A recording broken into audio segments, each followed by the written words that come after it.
Sāksim šo video ar pop quiz jautājumu. Cik gadus Latvijas valdība jau cīnās ar alkoholismu problēmu Latvijā? Ja jūs minējat vairāk kā 100 gadus, es apsveicu, jūs neesiet lohi. Bet ja jūs netrāpījāt, tad klausieties tālāk. Jo pēc iepriekšējā video, ko es veicu par azartspēlēm, sāka parādīties vairāk jautājumu tieši par alkoholismu problēmām. Un cilvēki man rakstīja, ka viņiem ir problēma un viņi par to grib video. Tādēļ šodien uzsēsīsim par to video, ne tikai tādēļ, ka cilvēki prasīja, bet tagad arī skatoties to pašreizējo situāciju, kur ir, es varu saprast, kādēļ situācija ir tik slikta, jo, ja pastās vēsturiski uz informāciju, kur ir pieejama, latviešiem ar alkoholu, latviešu kultūrai un kopējai situācijai ir 100 gadu vēsture, kurā var redzēt problemātiku, kur tā ir radusies un kādēļ mēs esam nonākuši pie tās katastrofālās situācijas, kurā mēs esam. Un es pat teiktu, te nav runa par alkoholismu kā problēmu, bet alkoholisms kā reāla epidēmija. Jo tie līmeņi, kur mums ir, uz to iedzīvotāju skaitu, kur mums ir vienkārši biedējoši. Tādēļ šodien es gribētu uztaisīt video tīri par alkoholismu. Es gribu izlasīt vienu jums rakstu, kurš ir fantastiski uztaisīts par pēdējiem 100 gadiem Latvijā, par to, kā cīnās ar alkoholismu. Es gribu pievienot video, ko Žigis izveidoja. Tīri tādēļ, lai parādītu no manas skatu punkta, cik tā liela problēma ir kļūsi. Par to situāciju, kā valsts sistēma mēģina risināt šo problēmu, patiesībā pasliktina to visu. Arī savu pieredzi ar alkoholismu, bet man cik traki nav bijis, bet arī savu pieredzi. Un kā esmu spējis tikt līdz punktam, ka alkohols man ir nevis problēma, bet lieta, kuru es spēju izbaudīt, nevis vienkārši, lai noslēptu savas problēmas, bet arī izbaudīt dzīvi un uzlabot savu dzīves kvalitāti. Tādēļ šodien tīri par alkoholismu. Informācija. Es cenšos šī gada laikā sasniegt 10 000 sabus, tādēļ, ja jums patīk šis saturs, ko es veidoju, gribat vēl, droši subscribeojiet. Jūs gribat vēl redzēt saturu, linki uz Patreon un Instagram manā aprakstā, bet šodien video par alkoholismu un ļoti novērtēju, ka skaties. Paldies par uzmanību un dodamies video. Es domāju, būtu tikai korekti sākt ar vēsturi šim tematam, jo vēsturē ir divas svarīgas lietas. Vēsture ir ļoti labs mācīšanas rīks, un otrkārt, vēsture vienmēr atkārtojas un labi saprast, kas notiek pirms tam, lai saprastu, kur mēs ejam tālāk. Tādēļ šodien rakstu es izmantošu no LSM, un raksts ir ar nosaukumu Latviešu un alkohols neliels ilgskats līgas apkarošanā 100 gadu pieredzē. Raksta autori ir Gatis Krūmiņš un Ilmārs Mešs. Links uz rakstu būs video aprakstā. Šis bija labs mēles mežģis, jau tagad parunāt nevar, mēs esam ļoti labu sākumu, bet iesaku to visu izlasīt, kas tur ir. Garš teksts, labi, 10-20 minūtes jums paņems, bet nemainot faktu, ka pilns ar informāciju ļoti interesantām lietām. Es ņemšu lietas, kuras man ir tieši interesants šī video ietvaros, bet, ja gribat redzēt visu, droši varat izlasīt. Daudz vairāk kontekstu dabūsiet par to, kādēļ Latvijā alkoholisms ir tik liela un ilgstoša un reāli iegravēta prātā problēma. Sāksim šo visu ar patreizējo statistiku, kur ir pieejama. Un, balsoties uz slimību profilakses un kontrolas centra dati liecina, ka starp 2017. un 2002. gadu vidējais patēriņš katru 15 vai vairāk gadus vecu Latvijas iedzīvotāju esot bijis starp 12 un 13 litriem absolūtā alkohola. Salīdzinājumi 22. gadā Somijā un Nīderlandē patēriņš bija 8 litri, Lielbritānijā 10 litri, Francijā un Vācijā ap 10,5, bet Igaunijā 11,1 un Lietuvā 12,1, jeb Latvija atkal uzvar. Latvijā! Man tā patīk, ka mēs uzvaram konkrēti. Cik es skatījos 23. gada statistika mazliet uzlabosies, kaut kur es redzēju 11,9 litra absolūtā alkohola. Jāstāsta, kas būs 24. gadā, dati vēl nav pieejami, tikko gads beidzās, bet situācija mazliet ir nostabilizējusies. Tur vēl paralēli viņi šajā aprēķinā liek iekšā turisma alkoholismu, bet tur es redzēju kaut kādu statistiku, ka principā, ja mēs izņemam ārā turismu, tad situācija mazliet vēl trakāk, starp 17. un 22. gadu latviešiem bija pīķis milzīgākais uz augšu, nebija stabili, tur vienkārši latviešiem kosmosā gāja. Tādēļ, it depends, kāda ņem to statistiku, bet nemaina vērā, ka Latvija ir numur 1 un kā man patīk, ka latvieši uzvar, ko mēs mākam apikus griezt un dzert. Mums sanāk.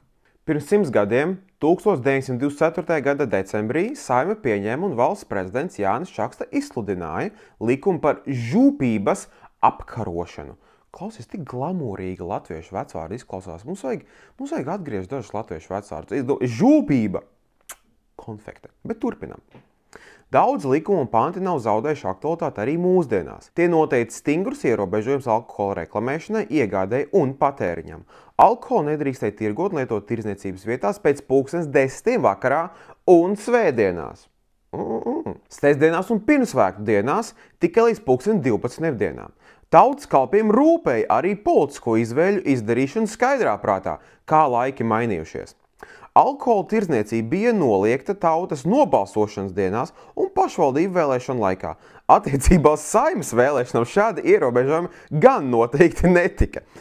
Kas bija ironija, kā man patīk latviešu Saeimas divkosība, kāda man ir cerība, ka šis būs mainījies pēc 100 gadiem? Ak, nē! Daži šī likuma panti gan mūsdienās liek pasmaidīt. 3. pants noteica, ka alkoholisko dzērienu pārdotavās patēriņam uz vietas ir aizliegta deja, varietē izrādes un tam līdzīgas izpriecas. Šinīs vietās atļaujama mūzika tikai ar pašvaldības piekrišanu. Tātad, ja tu gribēji uztaisīt glamūrīgu diskotēku Latvijas Balzāma toškā, lai iedzertu lodi 14%, tev vajadzēja valsts pašvaldības policijas atļauju. Respekt! Fuj, kādas policijas vienkārši pasaulīs piekrišanu? Iedomājies prasīt pašvaldību atļauju taisīt diseni Latvijas Balzāmā. Next level, šito varētu atgriezt vispār. Vai vienkārši taisam disenes Latvijas Balzāmā? Vienkārši, lai viņi vērtu sūdu atrakciju. Man šķiet, ka man šodien gribās palasīt 100 gadus vecas cilvēku citāts, jo tā valoda, kas ir vienkārši fantastisks. Tādēļ likuma pieņemšanas process izsauc visai plašu sabiedrisko rezonanci, un tēma tika apspriesta tā laikā brīvās preses satīrās izdevumos. Svari pēc likuma otrā lasījuma apstiprināšanas 1924. gada novembrī rakstīja: Kungi, jūs esat prātīgi cilvēki, un tādēļ apdomājat paši, pa kuru laiku tā sacīt, lai es iemetu savu šņabīti. Iemet savu šņabīti! Savējais apratīs. Es esmu darba cilvēks. Darba dienās man nav vaļas. Bet, kad darba dienu vakaros pēc 7:30 pārnāku mājās, man vispirms jānomazgā smēdes sodrei un jāpēd. Svētlieta maķīt vienmēr jāhuj arī. Bet tad jau pulkstens nāc 9:30 un krogus klapēs cieti. Svētdienās turpretīm, kad nu būtu laiks papriecāties un atpūsties, krogi būs visu dienu slēgti. Iznāk, ka alkoholu gan lietot atļauts, bet dabūt viņu nevar. Crying emoji. Taisni kā tanī pasakā ar suni un sienu. Pats nēd, bet citādi arī neļaujies. Jūs sacīsiet dzerat mājā. Kungi! Es neticu, ka jums visiem jau tā laulības dzīves smaidi kā saulīte, un tādēļ jūs paprasīsiet, ko nozīmē tādas sievas kā manas pantalonas naks. Bļin, nemāku lasīt. Tā jau viņa rūts, kad es uz restorānu aizēju, bet kad mājās nākšu draugus vest beigas, tad man ir dzīvu cīsiņās samals. Vot šis ir īs vīrietis ar auru, ar motivāciju, ar deksmi runāt. Vot, ja mūsdienās būtu šāds politiķis, kas ar šādu auru runātu, es pat varbūt apsvēru domu nobalsot, bet tā, pazaudēja Džeki to šarpumu reāli, paklausies, kā Džeki maus pirms tam. Un tagad viņi ir pievienojuši 20. gadsimta 30. gadu reklāmas, ir pa kreisi un šī reklāma. Mīļais, dod man arī nodzerties garšīgo lohdinga galu. Bļeģi, pagaidi, stop, man vēlreiz vajag. Mīļais, dod man arī nodzerties garšīgo lohdinga alu. Alus darīta te lohding. Bauskā. O, šits ir ordinājis Bausku salus? Pohuju, Bauskas ordinājis bija lohdinga alus. Iedod man arī, dārgais, nodzerties. Bet tad bija pretreklāma, un šitā pretreklāma spēcīgi, jo teksts žūbības apkarošanas likuma pārlabojumu sakas alkohola plūdi Latvijā, kas nāvē mūsu vīrus, kas padara mūsu ģimeņu mātes par moceklēm, kas laupa mūsu bērniem sauli bērnībā un laimi nākotnē. Alus, degvīns, augļu vīns. Ja šādi taisītu reklāmas mūsdienās, bezmaksas informācija visiem mārtiņu cilvēkiem, ja jūs šādi sāku taisīt reklāmas, izmantojot vecvārdus, viņas aizietu kosmosā garantēti. Cilvēki pavilksies mīma dēļ tīri uz vecvārdiem, bet to sacītams. ar tādu deksmu, ar tādu motivāciju. Šī ir reklāma. Paskatieties uz grafisko dizainu, paskatieties uz fontu, uz vārdiem, uz motivāciju, uz sarkano krāsu, kas tiek izcelta. Ja ar šādu veidu tika pieejas mārketings mūsdienās, game over. Džeki, ņemiet informāciju, ņemiet idejas, šī ir tēma, liekat šito posteros ieslopā. Nākamie 2 paragrāfi ir tieši par to, ka PSRS okupācija ieradās Latvijā, un es domāju, bez nekāda dižā viedokļa, vienkārši jums nolasīšu un varēsiet paši izdomāt, ko jūs par šo visu domājat. Tātad. Drīz pēc Otrā pasaules kara beigām un PSRS okupācijas varas nostiprināšanās alkohola ražošanas apjoms un patēriņš, neraugoties uz deklarēto alkohola un sociālismu nesavienojamību, Latvijā strauji pieauga. 7 gadu laikā no 1950. līdz 57. gadam valsts ieņēma no pārdotā alkohola dubultojās no 650 miljoniem rubļu uz 1,34 miljardiem rubļu. Pārdotā alkohola īpatsvars pārtikas tirdzniecībā 57. gadā bija 25%, bet kopējā tirdzniecībā 12,6% no preču apgrozījuma. 57. gadā stiprā alkohola patēriņš Latvijā bija sasniedzis PSRS vidējo līmeni, Latvijā 7,6 litri uz iedzīvotāju, un alu Latvijā patērēja 2 reizes vairāk nekā PSRS vidēji. Protams, ka ne viss, kas tika ražots un patērēts 40. gados, nonāca statistikā, bet tomēr 1940. un 57. gada dati ir savstarpēji salīdzinājumi un nepielūdzami. Pie aptuveni tā paša iedzīvotāja skaita 57. gadā tika ražot 2 reizes vairāk alkohola. Viena no atbildēm meklējam tieši iedzīvotājos. Skaits bija līdzīgs, bet tie vairs nebija iedzīvotāji viņu pēcnācēji, kas 39. gadā. Starp 45. un 57. gadu laikā Latvijā bija ieradušies vairāk nekā 400 000 imigrantu no PSRS, statistikā izpildot tos demografiskos robus, ko Latvijā bija atstājuši abu totalitāro režīmu PSRS un nacistiskās Vācijas represijas. Iedzīvotāju bēgšana no represijām un kara lauki. Iebraucēji no PSRS Latvijā ieveda arī citu kultūru, un to var attiecināt arī uz alkohola patēriņu. Savus paradumus mainīja arī vietēji iedzīvotāji. Nesen publicētos fragmentos no kāda latviešu sniegtajām ziņām pēc Rīgas apmeklējuma 56. gada augustā Zviedrijas kara flotes sastāvā ir minēts, ka lielākā daļa necer ne uz ko un piemērojas Krievijas dzīves stilam ar mežonīgu dzeršanu. Es aizvēršos. Alkohola ražošanas apjoma okupētajā Latvijā turpināja pieaugt un savu augstāko punktu sasniedz 83. gadā, kad tika saražot 3773 000 dekalitru degvīna un liķieru produkcijas, 4,5 reizes vairāk nekā 40. gadā un gandrīz 10 000 dekalitru alus, 5,2 reizes vairāk nekā 40. gadā. Lielā apjomā tika ražot arī dažādi vīni.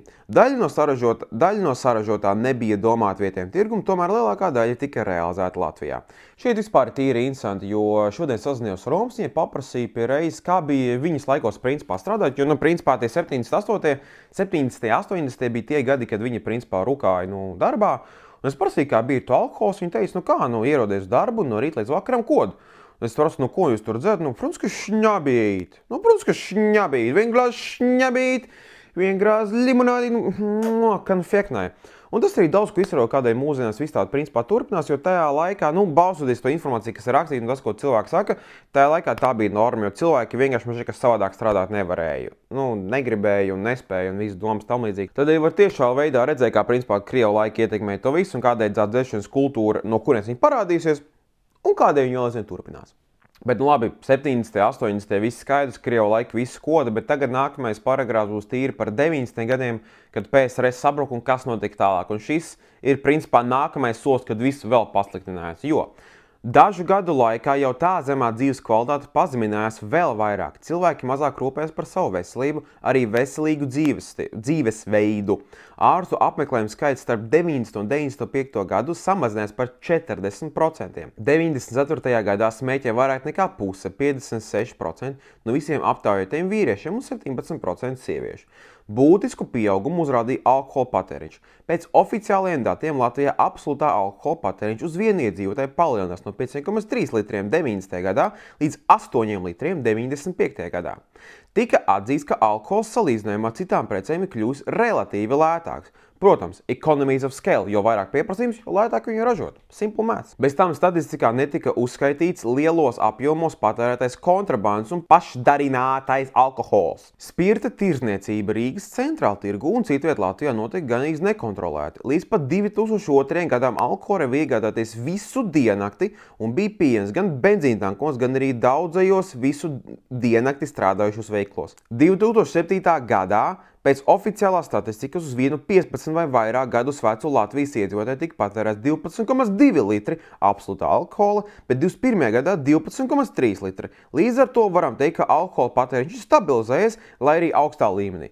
Principā viss tā ir stagnācija, bet te ir tas, ko es arī teicu sākumā, ka principā starp tiem gadiem viņi pie reizes arī rēķina iekšā turisma visu to patēriņu. Un bija kaut kas no 17. gadu, ka reāli latvieši patērē kaut kāds 8,8 litrus kaut kādā gadā, bet tad pīķis aizgāja uz augšiem 11-12 litriem. Tā kā tā statistika ir pareiza, vienkārši tie līmeņi, ja tu ierēķini vai nerēķini turismu, mazliet pamainās. Un man šķiet, ka šis paragrāfs perfekti apraksta problēmu tikai par alkoholismu, bet to ietekmi. Jo mūsdienās Latvija kļūst par negatīvu līderi EDSO valstu saimē pēc alkohola atkarības pārāk augstā līmeņa. Mūs apsteidz vien Baltkrievija un iespējams arī Krievija, kuras sniegtie dati varētu būt samazināti. Pēc Valsts veselības organizācijas 18. gadā publikācijas datiem vairāk nekā 10% no visiem Latvijas iedzīvotājiem ir konstatēta alkohola atkarības diagnoze, bet ar vīriešiem tādi jau ir katrs 5. Tas bija 18. gadā, pirms Covida. Vēlns viņi zina, kas tagad notic, bet es domāju, ka situācija diži nav labāka, jo tie jau ir diagnosticētie vīrieši, kuru atkarība ir radījusi nopietnas veselības problēmas, un tāpēc viņi ir reģistrēti kādā medicīnas iestādē. Tātad jau tā Latvijas ģimenē trūkstošo vīriešu 5. daļa dod priekšroku dzeršanai, nevis ģimenei. Kāds tur vairs vīrs un tēvs? Perfekts jautājums! Drīzāk šādi alkohola atkarīgie vīrieši jāiztur un jāapgādā pārējiem ģimenes locekļiem, bieži arī viņu dzīves pārvēršas bezgalīgā murgā. Alkohola pārlieku lielais patēriņš ir arī acīmredzams iemesls daudzām Latvijas vīriešu priekšlaicīgām nāvēm, piemēram, pašnāvības, slīkšanas un autoavārijas, un īpaši īsam latviešu vidējā mūža ilgumam. Tieši tas, ko arī teicu iepriekšējā video par azartspēlēm, par visu atkarības, tad apakšā jau viss sēž atkarībās, bet tas nemaina faktu. Mēs tiešā veidā redzam, ka azartspēles, gan alkohols, gan viss pārējais tiešā veidā degradē Latvijas kopējo demogrāfiju. Un uzskatu, ka šis patiesībā viens no iemesliem, kādēļ Latvijas demogrāfija ir tik slikta, ne tikai tādēļ, ka mums ir azartspēles, ne tikai tādēļ, ka mums ir sliktas algas, ne tikai tādēļ, ka mums ir problēmas, bet arī šī konstantā dzeršana ir daļa no iemesla, kādēļ Latvijā tik slikta demogrāfija, kādēļ mēs netiekam nekur līdzi, nekam principā biznesa ziņā, un kādēļ situācija ir tik slikta, kā viņa ir, un patiesībā nemainās. Jo kā var situācija mainīties, ja nu kā, vecāki ir mūsu role modelis, mēs pēc viņiem sekojam, darām, ko dzīvē mēs gribam, ko sasniegt, un mums kā bērniem un pieaugušiem mums ir ļoti spēcīga saikne. Ja mēs uzaugam ap cilvēkiem, kuri ir konstantā kodienā, ko tu domā, ko cilvēks darīs tālāk? Kā tev šķiet, ka cilvēks nāk pasniegt sevi dzīvē tālāk, kāda būs viņa mērķi? Ja tu visu dienu atnāc mājās un sēņas vienkārši piepsies guļ dīvainā, ko domā, ko tu pēc tam darīsi savā dzīvē? Mums nav veselīgu piemēru kā tautai, kuriem sekot, ko darīt un ko nedarīt. Jo tie, es negribu teikt, ka labie cilvēki, bet kuri ir pieklājīgie cilvēki, kuri to nedara, mums ir problēma tie ziņā Latvijai, ka tie pieklājīgie piemēri nenormāli slēpjas, jo viņi zina, ka latvietis viens otru dzīvu noēdīs. Kā rezultātā labie tie piemēri, kurus es personīgi pazīstu, vienmēr nenormāli slēpsies, bet mēs redzam visu to zemisko TikTok dzērāju murgu, un tad beigās mēs brīnās, ka situācija neuzlabojās. Tie labie piemēri jau nerādās, un problēma tāda, ka labie piemēri arī viņi pēc tam netiek pievērsta uzmanība. Bet, re, kur situācija ir. Un šī nav tāda problēma, kas ir bijusi, te nesen parādies vai kas. Šitas raksts pierāda 100 gadu mēs jau to cīnāmies. Un kādreiz pat bija labāk. Kādreiz pēc Krievu laikiem visiem pārējais un situācija bija tīra, mēs spējām noturēt līmeni pieklājīgā tādā līmenī, ka, pat ja iedzēra, kopējā situācija bija nepatīkama, bet cilvēki pierāvās. Tagad cilvēkiem arī nepatīk dzert, bet vienkārši viss ir kodienā. Bet kā jau teicu, man ir tīri ierobežota pieredze ar dzeršanu un alkoholismu, un tādēļ man ir tīri grūti saprast to cilvēku domāšanu, kā viņi domā, kā viņi skatās uz dzīvi, un tādēļ man bija ļoti nevis biedējoši, bet gan pat bēdīgi skatīties vienu no Žiga video, ko viņš nesen uztaisīja par alkohola ierobežošanu, un te man ir ļoti boldā visiem jābļauj šajā. Es Žiga video izmantošu tīri informatīvai lietai, lai parādītu manā uzskatā, kāda ir domāšana cilvēkiem, kuri ir šajā visā alkoholiskajā domāšanā un atkarībā principā. Man nav nekādas pretenzijas pret Žigi, šis nav nekāds hitpīs uz viņu vai neko. Man patīk Žigs, man patīk saturs, ko viņi veido. Vienkārši šis video, ko viņš uztaisīja, bija mazliet bēdīgi skatīties un biedējuši, jo es nezināju, ka cilvēki tā domā. Es nebiju īsti pieredzis pie tādas lietas, ka cilvēki tā dzīvo, un man šķiet, ka šis labs piemērs ir, lai parādītu, cik situācija pat tiešām ir slikta, ja pastāst no malas ar šo perspektīvu par alkoholismu kā problēmu, nevis kā vienkārši lietu, ko dara. Tādēļ pāris fragmenti no tā video, ko viņš principā uztaisīja, ielikšu arī linku aprakstā, ja gribat visus nosīties, bet, pāris klipi, kas man iekrīt acīs. Tie, kas vēl nezin, dargie draugi, es ticu, ka mēs jau pēc 10 minūtēm būsim ielās ar dakšām, un tā tālāk, bet šitā nevar, Tātad, kas ir plānots? Pirmkārt, alkoholu tagad varēs nopirkt no 8, no pirmdienas līdz sestdienai, varēs nopirkt no 10, ko es runāju, pa vēlamo, varēs nopirkt no 10, no 10.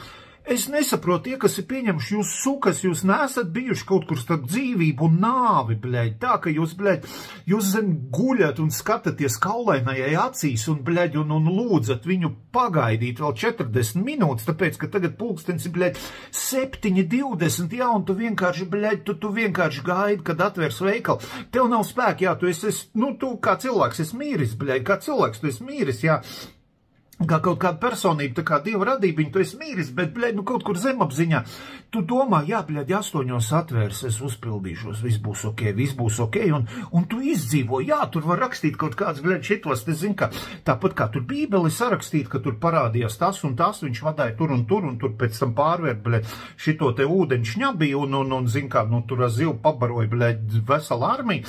Viss šito te var arī aprakstīt tā, ka, kaut kāda atzimšana notiek, jo dabā tā ir kaut kas nomirst, kaut kas atzimst, tā ir atzimšanas. Un tas atzimšanas process, suka, sākās 8, man vienkārši organisms, mums garažā visiem tā organisms ir ieprogrammēts, ka 8 sākās atzimšana, Zin, kā ir citreiz bijis tā, ka tu esi nomiris pie veikala kaut kādos 7:50, bet tu zini, ka tu 8 suka atzims, Tu vienkārši atzims, Un tagad, no 10, kā, tu saproti, tu cilvēki esi, uz kaut kāds kraujas malas, tu esi, tev ir pizdā, un tev tagad pasaka, zin, kā pagaid vēl 2 stundas, vēl 2 stundas. Nav tas, iespējas nesaprot, kurš pieņem, tev, es nezinu, tu esi inkubatorā iznāsāts, tev mammas nav, es nezinu, kurš tev tādu piedzemdē. Es nesaprotu, tev suka, 10, tas ir tikpat labi, kā 4 vakarā, Esam jau stīri spēcīgi sākumi, tā, lai vienkārši kontekstam, lai paskaidro, kas noticis, latvieši ir izdomājuši pamainīt situāciju, ka nevis alkoholu pārdod 8 no rīta līdz 10 vakarā, bet no 10 no rīta līdz 8 vakarā, pirmdien līdz sestdiena, un svētdienā tas tiek pamainīts līdz kaut kādiem 4 vakarā. Ātri runāju par to likumu, tas pasliktinās tikai situāciju. Šādu ierobežojumu uzlikt ir apmēram tāpat kā pateikt Origo bērnu situācijas dēļ, Origo slēgt ciet vakarā, 8 vakarā. Tas nemainīs situāciju. Origo bērniem nav atšķirība, vai to Origo sūdu slēdz ciet 10 vakarā, 12 vakarā vai 8 vakarā. Tas neatrisina problēmu. Tas neatrisina problēmu, kādēļ Origo bērni ir Origo bērni un kādēļ viņi neiet mājās un kādēļ viņiem neviens viņus tur negaida. Tas neatrisina problēmu kādā veidā. Šis alkohola ierobežojums tieši to pašu izdara. Viņš absolūti neko nepanāk, un es uzskatu, ka tikai pasliktinās situāciju, jo viss, kas notiks, ir tas, ka cilvēki tagad vakaros pirks vairāk šmigu, svētdienās vienkārši nonesīs veikalus, točkas sāksies parādīties vairāk, veikals sāks ātrāk vērsties ciet, kopējais patēriņš palielināsies, kopējais nodokļu ieņēmums palielināsies, vienkārši viss paliks arvien sliktāk. Protams, ka varbūt veikali dabūs iedragāt mazliet vairāk sūdzes, ka, zin, kā ātrāk jāvar ciet, jo neviens pēc 8 vakarā vairs nenāks veikalu, bet tas nemaina faktu, ka šitas likums ir absolūti debils, absolūti neko neatrisinās un vispār saknē neko nepanāk. Jo mēs neuzdodam no jautājumu, kādēļ cilvēki dzer. Tādēļ, ka tu cilvēki ierobežo, tas neko nemaina. Kādēļ latvieši dzer? Un te man gandrīz vai šo video ir izmanto, jo es nesaprotu. Žigi, ja skaties, es nesaprotu, kāds ir būt 7 no 20 lūgties, lai atver veikalu 8 iedara. Es nezinu. Vienkārši, varbūt man ir dzīve pārāk viegla bijusi, tikpat labi, bet es nesaprotu. Es nevienu paziņu tādu nepazīstu, kuram tāda situācija bijusi ir. Varbūt tas ir tavā paudzē, varbūt tas ir ieradums, varbūt arī, ka to džeki garāžā tā dara, bet tā nav norma. Kādēļ tā ir norma? Kādēļ tu uzskati, ka lielākā problēma tādēļ, ka tev jāver 10 vaļā, bet kādēļ neuzdod jautājumu, nahu, ja es gribu 8 no rīta dzert, lai es nenomirtu? Varbūt to jautājumu sev uzdot vajadzētu pa priekšu. Jo šito ir vienkārši, es saprotu, ko tu saki, bet ir biedējoši klausīties. Kādus par izdzīvus līdz šim brīdim esi tādā kodienā? Tas nav normāli. 10 no rīta, pīzdu, ej, to dirs, ko man līdz tam darīt, bļaļ. Salgas cepums ēst, bļaļ, jā, un priecāties, bļaļ, skatīties, bļaļ, mēnesī, jā, zin, kā ahuņā 10 nopirks, bļaļ, suka, tu padomā, ko tu dari, bļaļ. Jā, un tagad pats galvenais, jā, zin kā, tagad tu vakarā hujomā tūlīties iepirkties, bļaļ, ķuķi, bļaļ, tu aizies pulkstens, piemēram, 8:15, tu tagad tur, zin kā, paņem, bļaļ, brūno, balto, zaļo, un vēl tur kaut kā, tagad bīdus, kas viņi pasaka, nē, ziniet, jaunais likums līdz 8 suka vakarā, tas ir nevis no 8 līdz 10, bet, bļaļ, no 10 līdz 8. Kura dzīva radīja? Es nesaprotu, bļaļ, tu savai mātei acīs, es skaties, kur šito ir izdomājis, nezinu, paskaties spogulī, bļaļ, tev paliks kauns, bio, feso, bļaļ, kā tur, es nezinu, mums garažā neviens šitās te ziņas nelas, man tagad būs jāiet uz garažu, bļaļ, puikām jāsaka, es negribu, bļaļ, viņi man atpizdīs, kaut gan es esmu vēstnes nepizdī, bet mums, bļaļ, pizdī vēstnešs arī, ej, tu dirst, bļaļ, līdz 8, līdz 8, bļaļ, viens otrs cilvēks nāk pie samaņas kaut kādos, bļaļ, pulkstens 8:30, viņš nāk, viņš arī ir ieprogrammēts, viņam ir, tāda dzīve vienkārši, viņš ap 9 nāk pie samaņas, viņš ir ieprogrammēts, tāpat kā 8 tu esi ieprogrammēts, ka tu augšām dzelsies, bļaļ, vakarā tas pats pulkstens ir līdz kaut kādiem pulkstens 10, jā, pēc 8 līdz 10, tad tu tar augšām celies, un tad tu zini, ka tev, tur palikuši kaut kādas 30-40 minūtes, tu aizies, bļaļ, tu uzpildies, tu līdz rītam vari izvilkt, jā, tagad ir pīzdāji, saprot, cik daudz salauztu dzīvju tagad būs jādēļ šitā te jobanā likuma, jā, tāpēc, ka hujaks pēkšņi 9, tu, bļaļ, nevar nopirkt, bio, feso, bļaļ, tas ir pīzdēts, bļaļ. Šķiet, ka šitā ir biedējoša domāšana tīri tādā ziņā, ka fakts, ka tu vari pateikt, ka dzīves tik salauztas, ka tu nevari 8 vakarā nopirkt šmīgu, ir vienkārši biedējuši. Man nav savādāk veidi, kā aprasīt, man nav kaut kāda daļa, tur diršveida veida, kā pateikt, ka cik tas traki ir, tas ir reāli biedējoši. Jo, es varu saprast, ka, nezinu, tur 8-9 aizies škrobi nopirkt, bet tā, ka tu mirsi no tā fakta, tas, ka tu esi ieprogrammēts, tas, ka tu vienkārši dzīvo nevis tādēļ, lai piedzīvotu dzīvi, lai aiziet darbu vai ko, neskatoties visu, cik problēma, cik slikti Latvijā dzīvot. Es zinu jūsu problēmas, es saprotu, tas nemaina faktu. Ja visa tava dzīve griežās ap šmīgu, tad ir mazliet jāuzdod jautājums, vai visa dzīve ir problēma, vai kaut kas tevī baigi nav pareizi. Jo ja tu dzīvo no viena kodiena uz nākamo, vecīt, nedirs, ka Latvijā problēma, nedirs, ka sistēmā problēma vispārējais. Kaut kas ir ar tevi nogais fundamentāli greizi. Jo kā jau visiem, man arī gribas iedzert. Bet nekad nav bijis tā, kad es dzīvoju, lai varētu iedzert. Es neesmu programmējis, lai 8 rīta iedzertu, lai izlūk dienu, lai pēc tam 9 vakarā atkal iedzertu. Tas ir nenormāli. Punkts. Tas nav apspriežams, tas nav jautājums. Mums ir fundamentāli jāsaprot, kas tiem cilvēkiem ir par problēmu. Un mēs varam redzēt, ja mēs pastamies to vēsturi, ko es pirms tam lasīju, tas jau ir vēsturiski ieprogrammēts. Ienesa citu kultūru, visi bija kodienā, vienkārši, lai izdzīvotu to slikto situāciju, kura bijusi ir. Bet mēs vairs nedzīvojam Krievu laikos. Mums ir iespēja atvērt TikTok un Instagram uz pupiem pasīties un pēc tam iet strādāt. Vai es dari, ko gribi, ielikt TikToku, nopirkt Ryanair biļeti un pārvākties sasodīto īriju, ja te ir tik slikti. Iespējas ir miljoniem, un ja tu pateiksi savu viedokli, tevi cietumā neiemetīs, tevi čekisti neizvaros, nekas ar tevi nenotiks. Sliktākajā gadījumā uztaisīšu par tevi video. Ārprāts, dzīve traka palika, vai ne? Mēs neesam vairs tik ierobežoti, ka mēs nevaram pateikt, nē, stop, es esmu kontrolē par savu dzīvi. Vairs nav tie attaisnojumi Krievu laikā, kad nodzerties, lai izdzīvot to faktu, ka dzīvē tu neko nevari sasniegt, ja tu neesi politikā. Tie laiki vairs nav. Mēs varam mainīties. Kādēļ jūs to nedariet? Kādēļ jūs dzīvojat vecajās programmās un kādēļ jūs nemainaties? Tas ir vienkārši bedīgi. Jūs jau degradējat savu dzīvi, nevienu citu. Patiesībā citu arī. Apkārtējo dzīves arī beigās degradējat. Un tādēļ visi pārējie arī cieši, jo tagad beigās, ka visi tie kodēji, kas ir, tagad mums samazinās kaut kādus stulbus darba laikus. Nu, es jau arī neiešu jūs vainot, protams, kas ir stulbi tā vainot principā. Bet vienkārši viss ir ass backwards. Neviens šitai gāja nav loģiski. Dzīvot kodienā nav loģiski, es varu saprast, bet nav loģiski. Kaut kādus stulbus ierobežus uzliek, kur neko nepanāks, arī visi neloģiski. Vienkārši neviens neiet pie tā galvenā cēliena, nahu, ja mēs visi tā dzeram. Šokējoša vizuālā transformācija, es saprotu, atvainojiet par paskatu, vienkārši gribēju pārtaisīt video beigas, jo atradu vienkārši labāku veidu, kā to pasniegt. Bet, ja mēs mēģinām savilkt šobrīd bildu kopā, skatāmies 100 gadus veco vēsturi, visiem figūriem, ka mēs esam gājuši cauri, gan kā nācija, gan politiski, gan personīgi viss, kas ir bijis, ja mēs pie reizes paskatāmies pašreizējo situāciju, kāda statistika parādījusies, kas ir, un ja mēs vēl skatāmies kopēju situāciju, kādēļ tad mēs tik daudz dzeram? Nu, būsim reāls. Kur ir tas galvenais iemesls? Un ņemot vērā, ka lielākā daļa skatītāju manam kanālam šobrīd ir vīrieši, aptuveni 80%, starp mūsu žekiem tā atklāti runājot, lielākā problēma, kas mums ir tādēļ, ka mēs nespējam iekšējās problēmas atrisināt. Es nenosodu nevienu, es pats nesūdu, neesmu labāks, un tikai pēdējos gadus mēģinu kaut kādas lietas risināt, bet tā ir esence 90% šīm lietu.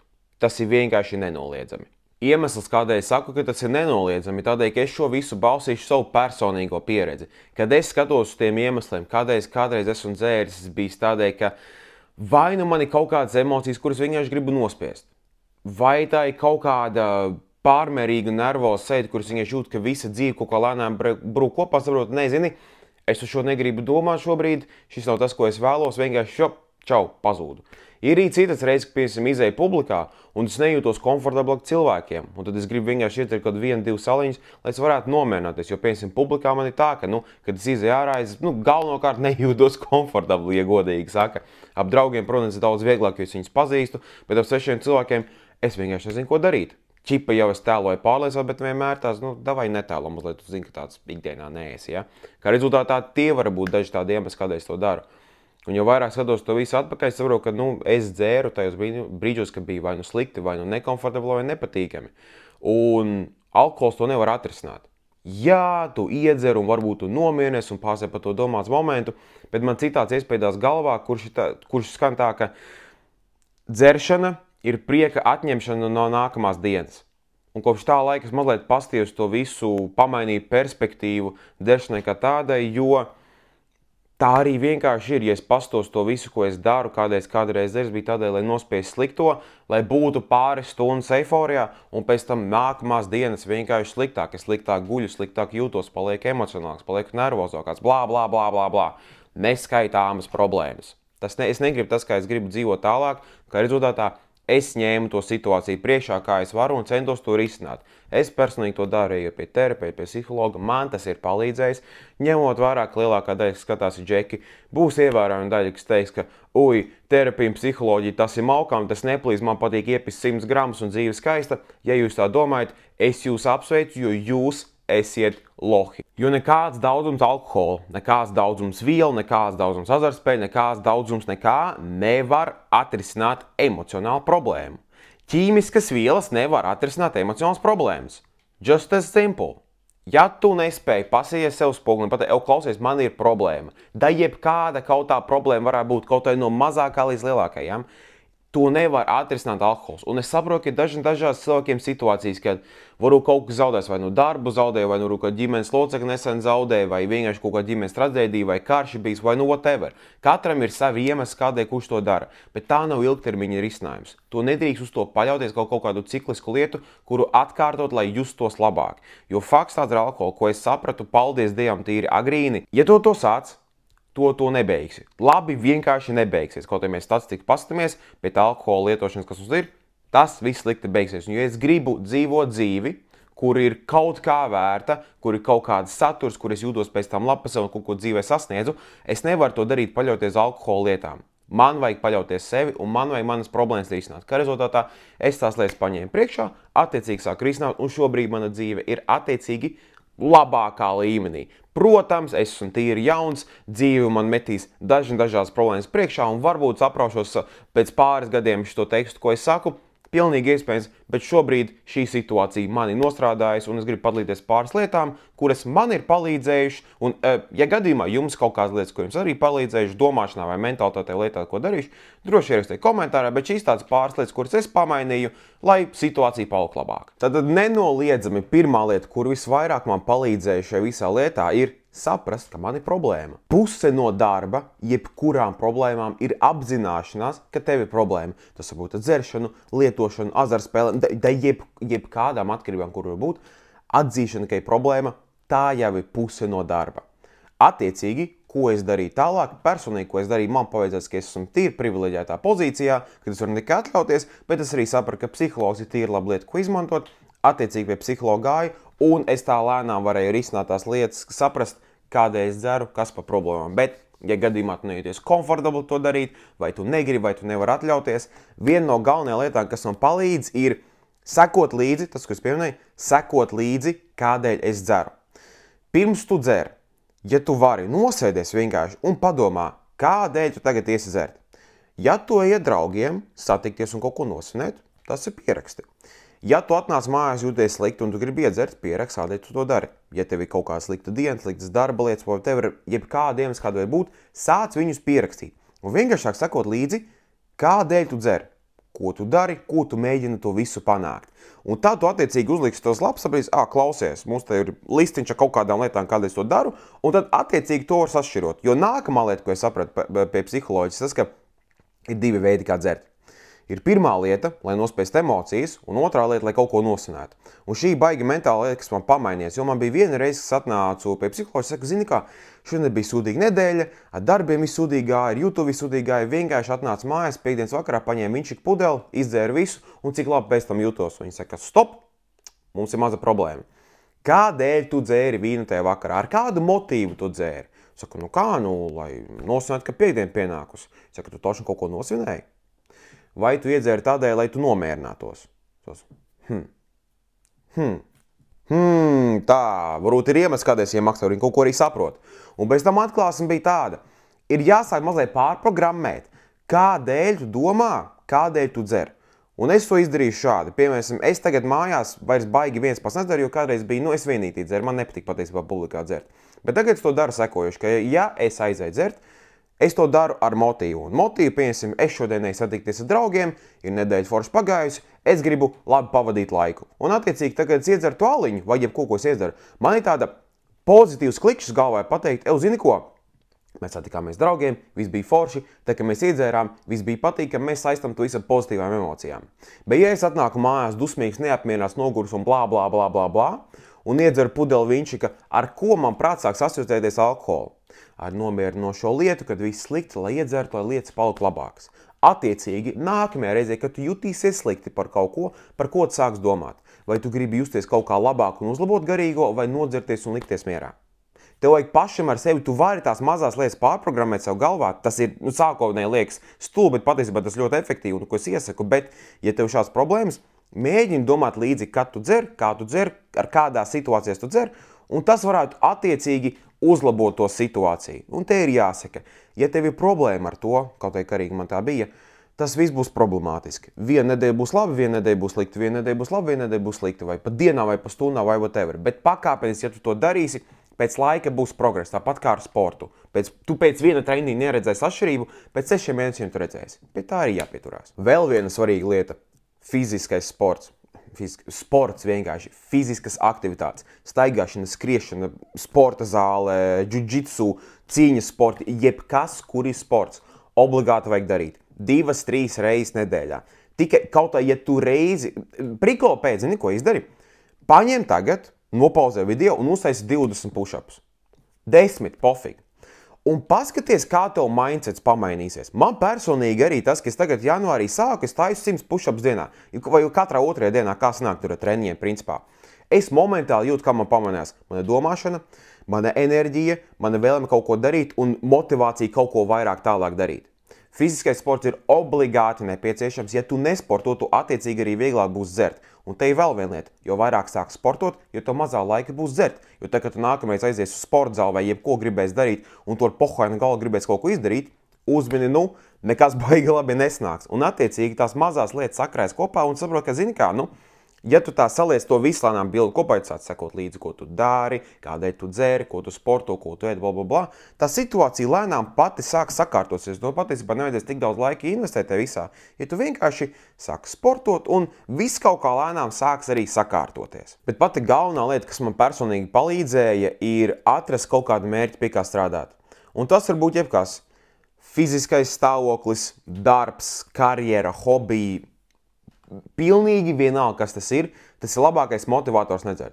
Personīgi mans iemesls nedzeršanai šobrīd ir YouTube, jo man pašam ir reizes bijuši tās, kad sākumā taisīju, bija kaut kāda vakar, kad es parasti vidīgs taisu vienā dienā, kas tur piekdiena vai sestdiena, un attiecīgi, zin kā, piekdienas vakarā gribās iedzert, deju sestdienu taisīt video. Un sestdienas pieceļos, un es tāds īgnis, tāds viegli neapmierinās, tāds emocionālāks, un beigās kas notiek? Ja es tāds esmu, video es nofilmēju, tā enerģija nāk caur video, tu skaties un tu uzņem tu visu enerģiju un beigās no video aiziet prom tāds nevis relaksēt, bet varbūt tāds uzvilcies un nepatīkams un tāds īgns. Un beigās tas cikls sākas to, ka es vienkārši iedzeru un beigās gala rezultāts aiznāk tev. Un uzskatu, ka tas nav pareizi, jo es gribu, lai tu nosties to video un tu iegūtu kaut kādu vai ne tikai labu atziņu, bet arī kaut kādu labu emociju. Un tas nebūtu objektīvi, ja es tagad egoistiski nodzeros un jums padara saturu sliktāku. Man tas neliekas pareizi. Attiecīgi, es atradu iemeslu nedzert. Un man tajā ziņā baigi paveidās, ka es atradu ne tikai lietu, kuru man sanāk darīt, bet arī patīk veidot. Un man bija tas win-win situation, un es domāju, pagaidi. Bet ja man lieta, ko man patīk darīt, un kas man sanāk, un man traucē dzeršana, labāk es daru šo, nevis nodzeros, un bez tam jūtos slikti par sevi. Un kaut kā laika ejot uz priekšu, nedēļu pēc nedēļas, taisot video vēl un darot visas lietas priekšu, tā vēlme dzert patiesībā sāk pazust. Protams, ja es izēju kaut kādā publikā, draugiem kaut ko tur nosniet vai kaut kāda svētki vai kas, ok, forši, iedzeram maliņu divus, viss čiliņā. Bet tā, ka es tagad gribu piepasties, kaut ko baigi piedzerties, ne, man vairs tā nav. Tiešām, man reāla vēlme nav. Varbūt reizi gadā, zin kā, uz jauno gadu varbūt gribējās mazliet tā pilnībā atlaist, jo gads bija, decembris bija ēle. Var saprast, bet tā, ikdienā, ne. Viss mierīgi, viss forši, man patīk. Labi, varbūt man dzīve šobrīd viegli, viss ir kārtībā, bet, šobrīd baigi nevalk. Un šīs lietas mazās, ka es salieku kopā, ja tu viņas saliec viņas tādā vienā bundulī, atsevišķi viņas jau baigi, neko tur baigi nevar pamanīt. Bet tu saliec visu kopā un tu ikdienā izmanto, man šķiet, ka tīri labi var tikt to visu galā. Un tas attiecināms ir ne tikai uz alkohols, bet arī uz kaut kādām atkarībām, azartspēlēm, visu pārējo.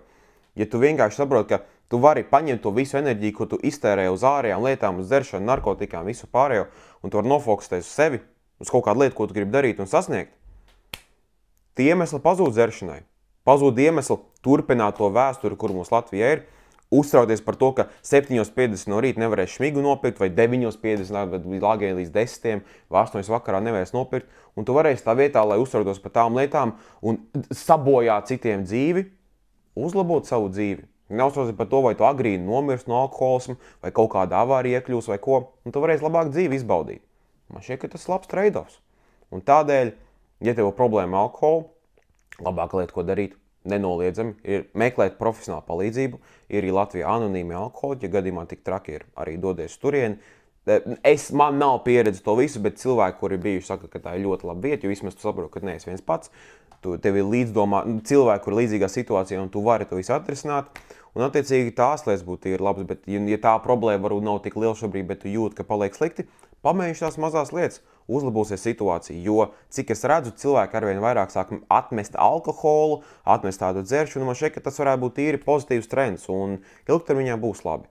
Tādēļ šīs bija manas domas par alkoholismu, par vēsturi, par pareizējo situāciju, kā ar to visu tikt galā. Ja jums ir kaut kādu komentāru viedokļu, gribat ko padalīties, droši liekat komentāros aprakstā, ja jums ir pieredze alkoholismu, droši padalīties vai rakstiet privāti, vai Instagramā, vai e-pastās, labprāt uztaisīt otrais tādu video, kurus padalos ar cilvēku pieredzēm, kādi viņiem bijušas. Laiks, koments, subscribe, papildus video Patreonā pieejami, bet paldies jums visiem par uzmanību un tiekamies nākamajā. Čau, čau!